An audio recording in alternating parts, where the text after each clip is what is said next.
ఏపీలో సంచలనం రేపిన సాయి కృష్ణ కేసులో సిఐ నాగరాజుకి రిటైర్డ్ పోలీసుల నుంచి మద్దతు పెరుగుతోంది. సిఐ నాగరాజుని నిందించే ముందు సాయి కృష్ణ నేర చరిత్రని కూడా చదవాలంటున్నారు. ఇదే కేసుపై రిటైర్డ్ ఎస్పీ సూర్యచంద్రరావు కొన్ని కీలక వ్యాఖ్యలు చేశారు. ఆయన ఏమన్నారో చూద్దాం. ఒక వ్యక్తిని చంపాలన్న ఉద్దేశం పోలీసులకి ఉండదు. విచారణలో ఏదైనా పొరపాటు జరుగుండొచ్చంటున్నారు సూర్యచంద్రరావు. కేసుని కులం, రాజకీయ కోణంలో అసలు చూడొద్దంటున్నారు. సిఐ నాగరాజు నేరస్తుడిని కులం కోణంలో చూడలేదు. ఒక నేరస్తుడిని చంపాలనుకుంటే చాలా దారులుంటాయి. నాగరాజు ఒక సిన్సియర్ పోలీస్ ఆఫీసర్ అని చెప్తున్నారు సూర్యచంద్రరావు. నాగరాజుని ఇబ్బంది పెట్టడం అస్సలు కరెక్ట్ కాదంటున్నారు.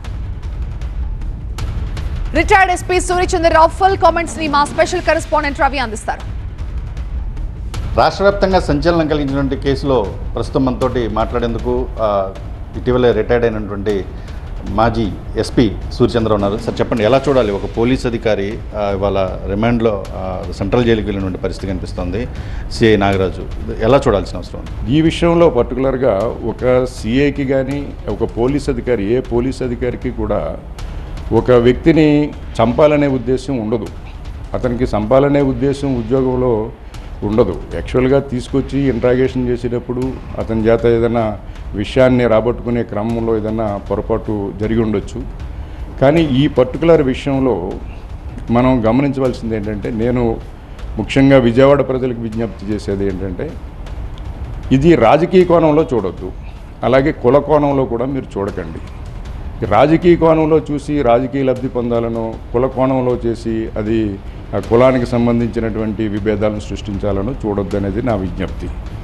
సాధారణంగా ఒక గాదే సాయి కృష్ణ అనే వ్యక్తి 2012 సంవత్సరంలోనే అతని మీద బౌండ్ ఓవర్ కేసు పెట్టారు. ఒక ఎంఆర్ఓ బౌండ్ ఓవర్ కేసు పెట్టారు అంటే 2012లో అతనికి అప్పటికే 18 సంవత్సరాలు నిండి ఉండాలి. 18 సంవత్సరాలు నిండి ఉన్నటువంటి వ్యక్తి ఇప్పుడు 2026కి 32 సంవత్సరాలు, 30 నుంచి 32 సంవత్సరాల వయస్సు వచ్చి ఉండాలి.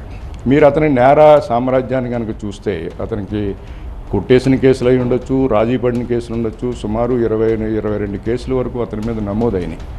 అతను ఒక చిన్న పిల్లవాడిగా అక్కడ చిన్న దొంగతనాల నుంచి ఒక గాంజాయి వ్యాపారం చేసే, గాంజాయి ట్రాన్స్పోర్టేషన్ చేసేటువంటి వ్యక్తిగా, గాంజాకి ఎడిక్ట్ అయినటువంటి వ్యక్తిగా అతనికి మనకి నేర రికార్డులు చూపిస్తున్నాయి. సో ఇప్పుడు చాలామంది రాజకీయ కోణంలో చూసి ఇది సిఏ గారు కాదు, కమిషనర్ని చేయాలి, డీజీని చేయాలి అని పెద్ద అధికారులను కూడా దీనికి బాధ్యత వహిస్తూ మాట్లాడుతున్నారు. సిఏ గారు ఒక వ్యక్తిని చంపాలనే ఉద్దేశం ఉండదు ఏ సిఏకి కూడా. ఒకవేళ చంపాలి అనుకుంటే ఇలాగే చంపక్కర్లేదు. పోలీసు అధికారికి చాలా అధికారాలు ఉన్నాయి. ఒక సిఏనే ఒక నేరస్తుడిగా మీరు చూసి అతన్ని చాలా ఇబ్బందులకు గురి చేయాలనుకోవటం అది సమంజసం కాదు. సమాజం యొక్క మీరు పరిస్థితి చూడండి. నేను అయితే సమర్థుడైనటువంటి అధికారి అంటాను. ఎందుకంటే అతని సొంత కులం అని కూడా చూడలే, కుల కోణంలో చూడలేదు. పోలీస్ ఆఫీసర్ ఎప్పుడు సమర్థవంతుడైనటువంటి ఎప్పుడు కూడా కులాన్ని చూడడం, వాడు నేరస్తుడిగానే చూశాడు అతన్ని. అలాగే అతను ఏ పార్టీయో కూడా చూడలే. సాధారణంగా ఇప్పుడు అధికార పార్టీ అంటే చాలామంది పోలీస్ ఆఫీసర్స్ 190% మంది పారిపోతారు అధికార పార్టీ అంటే. కానీ అధికార పార్టీయా లేకపోతే సొంత కులమా ఇది కూడా చూడలేదు అతను. అతన్ని ఒక పోలీస్ అధికారి ఒక క్రిమినల్ని, ఒక నేరస్తుడిలాగే చూశాడు. ఇది మనం గమనించవలసినటువంటి విషయం. మీకు ప్రతిదానికి పెద్ద భూతద్దంలో చూపించేసి ఇంకెప్పుడు ఏ ఇన్సిడెంట్స్ జరగలేదు, విజయవాడలో ఇదే ప్రప్రదంగా జరిగినట్టుగా మీరు ఆంబోతులాగా అరిస్తే ఇది చాలా అర్థం లేనటువంటి విషయం. ఓకే, ఇది ఓవరాల్గా చూస్తే విజయవాడ అనేది క్రైమ్ ఎప్పటి నుంచో కూడా ఉన్నటువంటిది. ఆ సందర్భంలో శాంతి భద్రతలను కాపాడే ప్రయత్నంలో పోలీసు పనిచేస్తున్న నేపథ్యంలో జరిగినటువంటి ఒక ఘటన ఇప్పుడు పోలీసులకు మనోధైర్యం కోల్పోయే విధంగా చేస్తుంది. ఖచ్చితంగా పోలీసు వ్యవస్థకి మోరల్ సపోర్ట్ సమాజం నుంచి అవసరం అని చెప్పేసి మాజీ ఎస్పీ సూర్యచంద్రరావు అభిప్రాయపడుతున్న పరిస్థితి. కెమెరా దుర్గాతో రవి, TV9 ఏలూరు నుంచి.